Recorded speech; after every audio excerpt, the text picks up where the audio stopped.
Now let's talk about financial independence. How to become rich by 40, 35 if you're extra bright, much sooner if you find an opportunity like I did. Let me show you how I did it. I think it's every person's heritage here, especially in America, to become financially independent. Now let me give you my definition of financial independence. Financial independence is the ability to live from the income of your own personal resources. Financial independence. Now it depends on how you want to live. If you need $2,000, $3,000 a month, if you need $4,000 or $5,000 a month, if you need $10,000 a month, some people may need, $100,000 a month.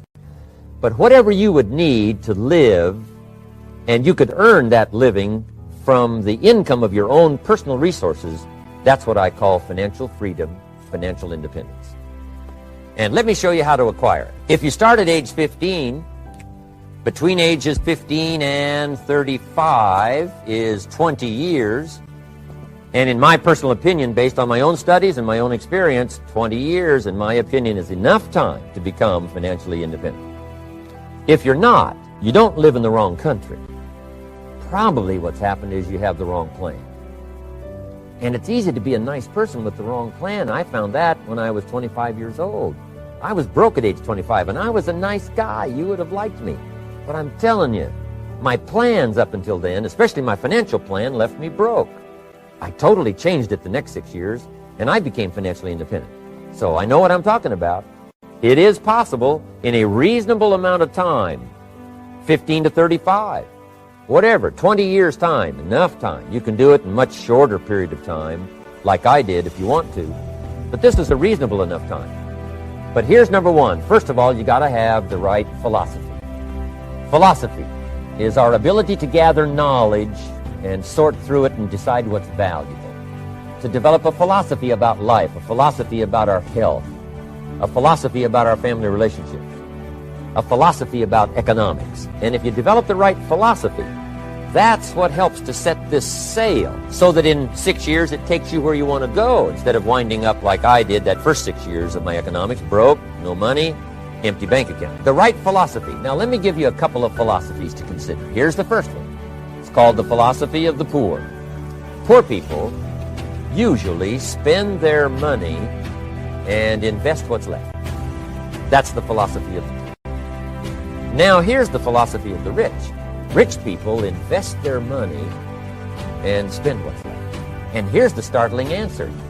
It really doesn't matter what the amount is. What's most important is not the amount. What's really important is the philosophy. So I would ask you to adopt this philosophy of spending after you have invested. Invest first, then spend. And I've got a little formula that I'm going to share with you. Now, what should a child do with a dollar?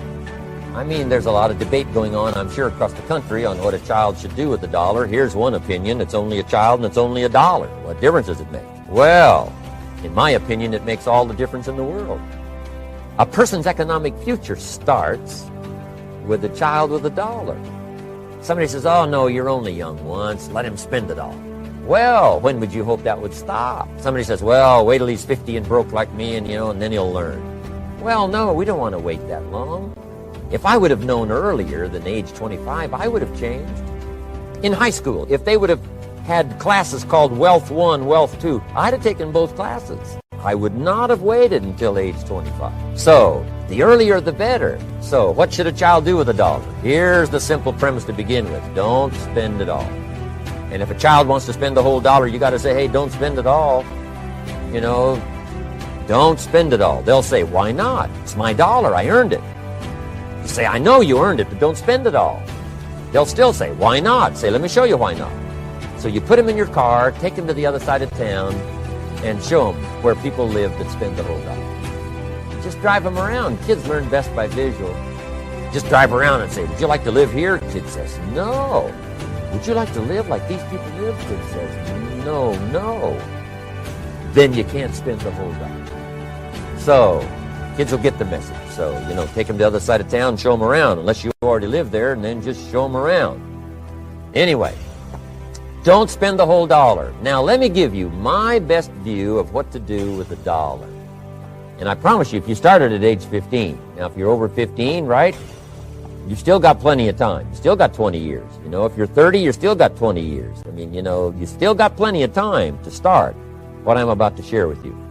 What to do with $1. Here's my first bit of advice. Never spend more than 70 cents. Never spend more than 70 cents. Now, you got to pick some number, and the number you pick is going to be determined by your philosophy. It's going to be determined by what you've been taught or your experience teaching yourself. When I first met my teacher, Mr. Schoaf, I was at about 110% of each dollar. You know, I'm down at Budget Finance, hawking my furniture and my car one more time. And then I learned a whole better formula for financial independence. Number one, don't spend more than 70 cents. Now, kids say to me, well, okay, what do I do with the other 30 cents? And here's what I teach them. 10 cents for charity. Charity or church, or helping people that can't help themselves. 10 cents to support worthy projects, projects that you feel good about. 10 cents out of every dollar. It's called being generous with part of what you've taken out of society. Now, in my opinion, nothing teaches us character better than generosity. No class, no teacher, no book teaches character better than generosity.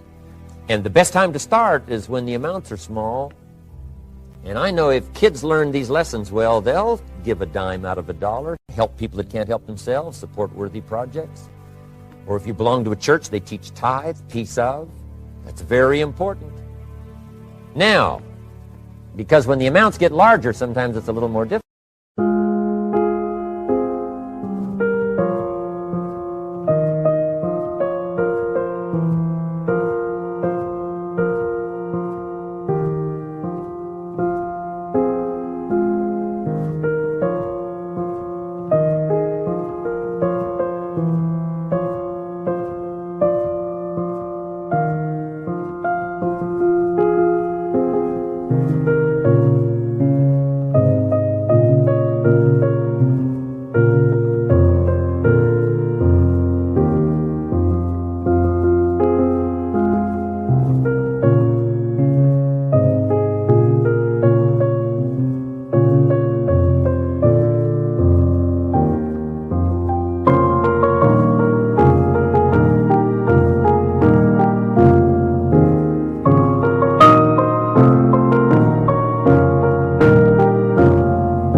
difficult. You know, giving 100,000 out of $1 million, someone says, oh, if I had $1 million, I'd give 100,000. I'm not sure. That's a lot of money. So the time to start is when the amounts are small. 10 cents out of the dollar. Okay, next 10 cents. I call active capital. Active capital means do something to make a profit. Active capital. Set aside a portion of your income.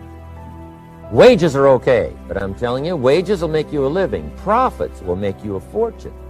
So set aside part of your income as capital, called active capital. Any kind of project you can possibly think of, you can possibly come up with. So, 10 cents out of your living, out of the money you earn, set aside for capital. Capital to try your best to show a profit. I mean, you know, it doesn't take long to figure out some enterprise that'll start making a profit. Then you must jot this down if you're taking notes. Profits are better than wages. One, you can't usually start wages until you're about 16, 15, 16. But you can make a profit long before you're eligible to start earning wages. And then there's no limit to profits. And they can double and triple and quadruple. You know, there's no...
no limit. It's incredible how fast profits can grow.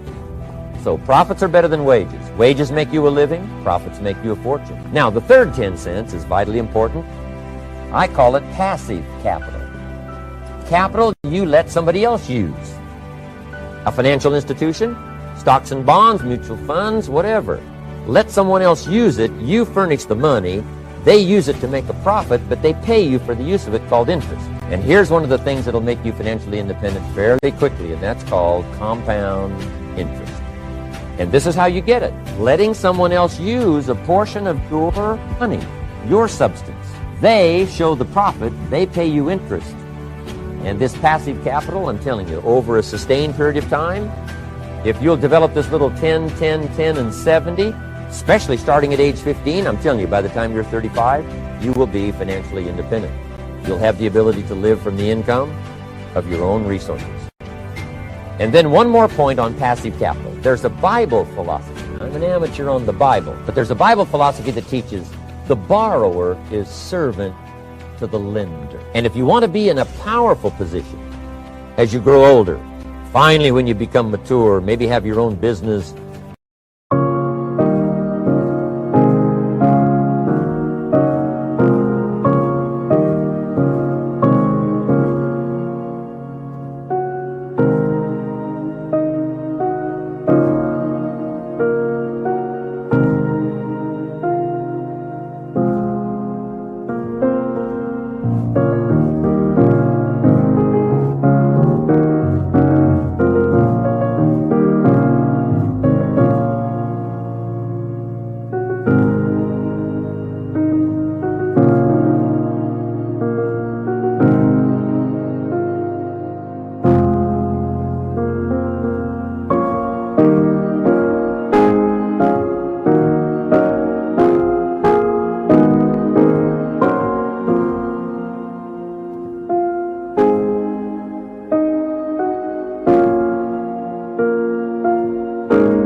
things have worked out for you for the future.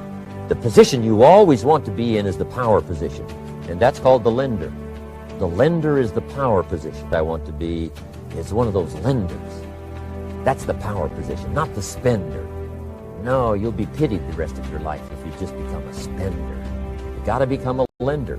And I think this is one of the formulas to follow. 10 cents out of every dollar. Let someone else use it. Be the lender, power position.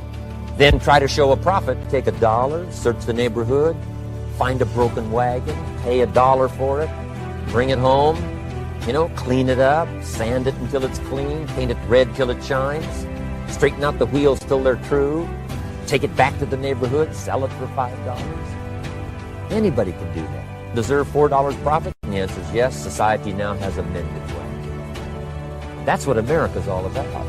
Finding something, touching it, making it better, making a profit, taking part of your resources, helping people who can't help themselves.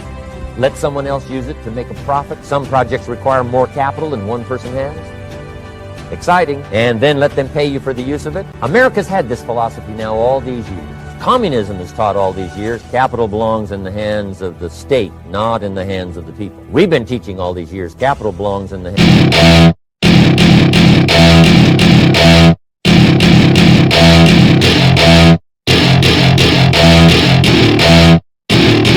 Welcome to my party, we're just getting started. A life is a dream or a nightmare starring. Hand me a drink cause I think I'm going all in. Get me a streak who can catch me when I'm falling. Cover up my scars, flip the handlebars, crashing in my car, wake up in a bar. I'll be a superstar, just on my avatar. This world is so bizarre, empty out the reservoir. Yeah, I'm taking 6 shots, yeah, straight to the face. And I wanna get lost, I'm sick of this place. Don't know how to stop when I'm feeling this way. So I'm taking 6 shots till I'm feeling okay. I think I'm going crazy, don't think I'll get on safe. So I'm taking 6 shots all straight to the face. I'm taking 6 shots, are you coming with me?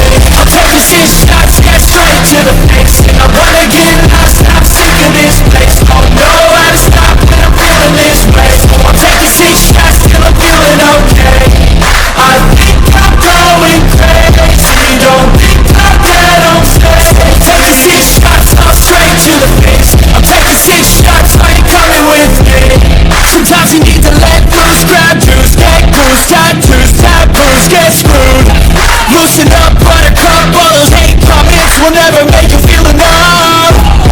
We're all adequate graduates, hearts full of calluses, but we know calculus. Damn, ain't that fabulous? Can't wait to apply all those mathematicus. But we can't get a job that pays us enough. I'm about to pop up.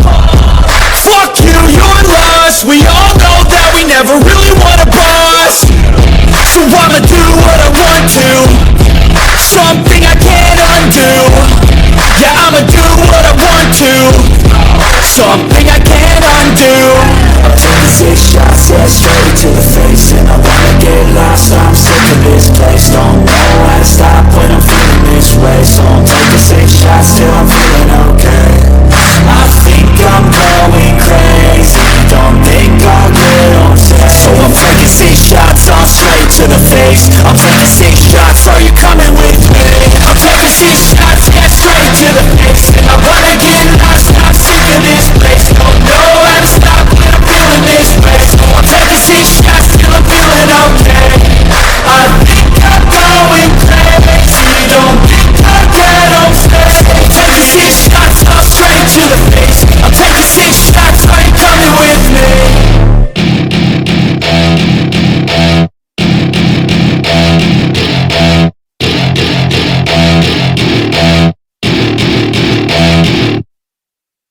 Hands of the people, not in the hands of the state. And we turned out to be right. Capital in the hands of the kids, capital in the hands of the people. Enterprises that make a profit, enterprises that grow. It's the hope of our future. So that little simple formula, I hope, will help you. Now, one more key on financial independence, and that is attitude. Here's number 1. I used to say, I hate to pay my bills. My teacher straightened me out on that. He said, let's see, Mr. Rohn, what you hate to do is pay $100 on an account and reduce your liabilities and increase your assets. I said, well, no, not if you look at it that way. He said, well, it all depends on how you look at it. So wouldn't you love to pay your bills, reduce your liabilities, increase your assets? You got to have that kind of attitude. I found out the same attitude about taxes. I used to say, I hate to pay my taxes. And Mr. Shove said, well, that's one way to live. But don't you understand? Taxes is how we care and feed the goose that lays the golden eggs.